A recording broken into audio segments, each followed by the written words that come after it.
విజయవాడ నందు ఆంధ్రప్రదేశ్ బీసీ సంక్షేమ సంఘ రాష్ట్ర అధ్యక్షులు కేసిన శంకర్రావు ఆధ్వర్యంలో అన్ని జిల్లాల నేతలతో రాష్ట్ర స్థాయి విస్తృత స్థాయి సమావేశం నిర్వహించారు. ముఖ్యంగా 16 అంశాలపై సుదీర్ఘంగా చర్చించారు. అందులో ప్రధానంగా కుల జనగణన జనాభా దమాషా ప్రకారం బీసీలకు రిజర్వేషన్లు అమలు చేయాలని, చట్టసభల్లో 33%, స్థానిక సంస్థల్లో 34% రిజర్వేషన్లు అమలు చేయాలని, కేంద్రంలో ఓబీసీలకు ప్రత్యేక మంత్రిత్వ శాఖ ఏర్పాటు చేయాలని, ఓబీసీ సబ్ ప్లాన్ రూపొందించి బడ్జెట్లో కేటాయింపులు జరపాలని, 50 ఏళ్లకే బీసీ ప్రజలకు వృద్ధాప్య సామాజిక పెన్షన్లు అమలు చేయాలని, కేంద్ర రాష్ట్ర ప్రభుత్వాలు ఉద్యోగాలలో బ్లాక్ లక్ పోస్టులు వెంటనే భర్తీ చేయాలని, ప్రభుత్వ బీసీ ఉద్యోగులకు ప్రమోషన్లలో రిజర్వేషన్లు అమలు చేయాలని, రాష్ట్ర ప్రభుత్వం హామీ ఇచ్చిన బీసీల రక్షణ చట్టం వెంటనే అమలు పరచాలని తీర్మానించారు. ఈ సందర్భంగా నెల్లూరు జిల్లా అధ్యక్షులు పలమాల శ్రీహరిరావు తదితరులు ప్రసంగించారు. ప్రతిఫలమే ఈరోజు మన కులగణమైన బీసీ సంక్షేమ సంఘం కేసన్ శంకర్రావు గారి గ్రూప్ యాక్టివ్గా చేస్తుందని తెలియజేస్తున్నాం. యాక్చువల్గా మనము కుల గణన చెయ్యాలి అని చెప్పి మనం త్రూట్ కంట్రీ ఇప్పుడు ఉన్నటువంటి బీజేపీ ప్రభుత్వాన్ని అడుగుతూ ఉంటే అబ్రప్ట్గా 10% ఈడబ్ల్యూఎస్ ఇవ్వడం దౌర్భాగ్యం.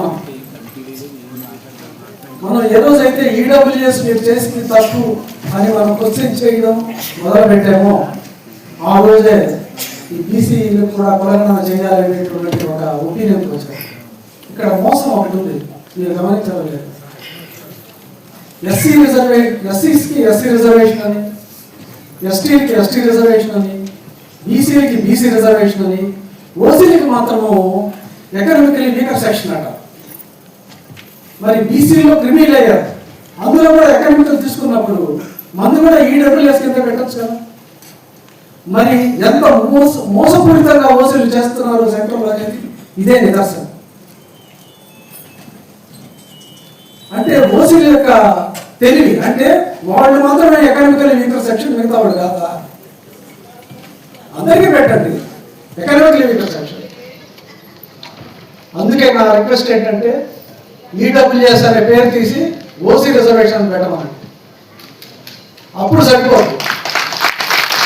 అంటే వాళ్ళ ఓసీ మాత్రం ఏం కాదు, ఓసీ రిజర్వేషన్ పెట్టాల్సిందే. పెట్టిన తర్వాత మనకి క్రిమినల్ ఎయిర్ ఎలా ఉందో వాడికి క్రిమినల్ ఎయిర్ అలాగే ఉంది. క్రిమినల్ ఎయిర్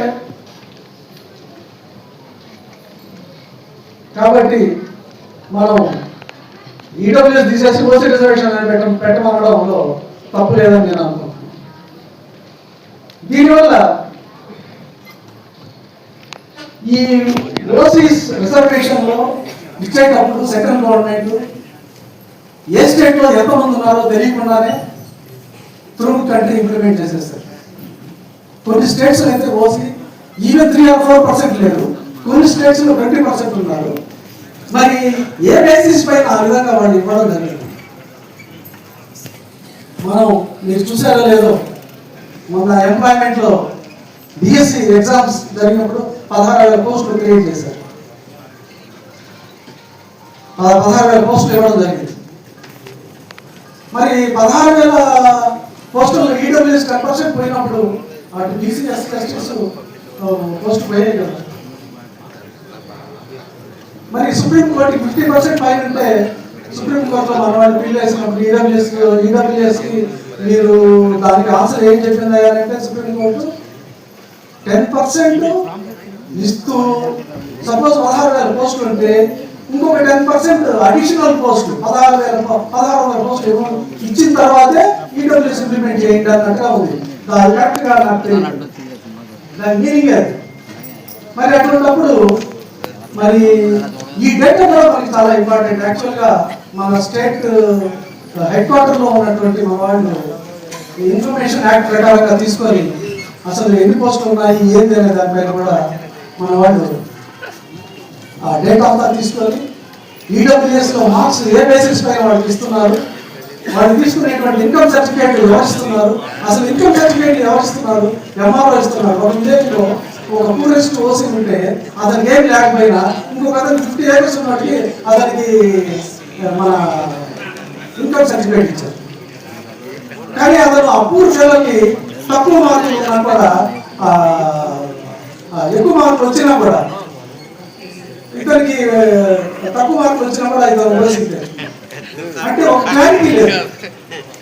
కాబట్టి నేను చెప్పేది ఏంటంటే మనల్ని బీసీని ఒక విధంగా తొక్కడం జరుగుతూ ఉంది. ఇటువంటి ఇష్యూస్ కూడా మనం స్టేట్ గవర్నమెంట్ ఇన్ఫర్మేషన్ యాక్ట్ ప్రకారంగా డేటా తీసుకొని అవన్నీ బయట పెట్టి క్లియర్ గా చెప్తేనే బాగుంటుందని నా ఒపీనియన్. మిగిలిన ఆల్రెడీ మన సెక్టర్ సార్ క్లియర్ గా చెప్తున్నారు. ఇది ఆల్రెడీ లాస్ట్ టైం మన ప్రెస్ మీట్ కూడా క్లియర్ గా చెప్పారు. వీటన్నిటికీ మనం ఏమైనా వీటన్నిటికీ ఫాలో కావాల్సిందే. ఇవన్నీ కూడా పర్ఫెక్ట్ గా స్టడీ చేస్తున్నాయి కాబట్టి ఇవన్నీ కూడా మనం కంటిన్యూ చేస్తాం. నెల్లూరు జిల్లాలో రీసెంట్ గా మేము అంత యాక్టివ్ గా లేకపోవడానికి నాకు కొంచెం సయాటిక ప్రాబ్లం వల్ల మేము చేయలేకపోయాము. అయినా కూడా మన వాళ్ళు బయటకు మాట్లాడుతున్నారు కానీ మీటింగ్లకి రండి బాబు అనేటారు కాదు, వాట్సాప్లో మాత్రం ఇన్ఫర్మేషన్ పెడుతున్నారు. నేను అనుకోవడం ఏంటంటే విలేజ్ లెవెల్లో కూడా వాళ్ళకి అవేర్నెస్ ప్రోగ్రామ్ లాగా, అంటే ఒక విలేజ్కి ఒక 1 or 2 రిప్రజెంటేటివ్స్ని మన బీసీ సంక్షేమ సంఘం తరఫున పెడితే బాగుంటుంది. నెక్స్ట్ వాళ్ళందరూ కలిసి ఒక మండలాన్ని అట్లా తర్వాత కాన్స్టిట్యుయెన్సీ ఆ తర్వాత మనం డిస్ట్రిక్ట్కి వెళ్తే బాగుంటుందని తెలియజేస్తూ నాకు ఈ అవకాశం వచ్చినటువంటి బీసీ సంఘం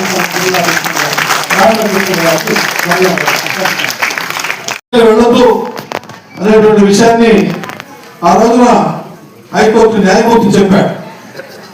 కానీ ఆ ఒక్కసారిగా చెప్పని రాష్ట్ర ప్రభుత్వం తరఫున రిక్వెస్ట్ చేసినటువంటి పిదప ఆ రోజున 34% రిజర్వేషన్ మనం వెళ్ళడం జరిగింది. దాని తర్వాత మళ్ళీ జగన్మోహన్ రెడ్డి గారు వచ్చారు. దాని తర్వాత ఇప్పుడు చంద్రబాబు నాయుడు గారు వచ్చారు. జగన్మోహన్ రెడ్డి గారు కూడా మేము కులగణాంకాలు చేస్తున్నాం అని చెప్పారన్నారు. మరి ఆ కులగణాంకాలకి మేము కూడా వెళ్ళే వారికి స్వాగతం పలికి వారికి కూడా సన్మానం కూడా చేశాం. మరి ఈరోజు ఆ కులగణాంకాలు ఏమని ఏంటో కూడా మాకు తెలియనటువంటి పరిస్థితి. అదేవిధంగా ఇటీవల చంద్రబాబు నాయుడు గారు కూడా కలిశాం. అయ్యా మీరు స్థానిక సంస్థల ఎన్నికలకు వెళ్ళాలి అంటే మీరు కులగణాంకాలు చేసిన తర్వాత స్థానిక సంస్థల ఎన్నికలకు వెళ్ళాలి, లేకపోతే మేము దాన్ని వ్యతిరేకిస్తామని కూడా చెప్పడం జరిగింది. ఎందుకంటే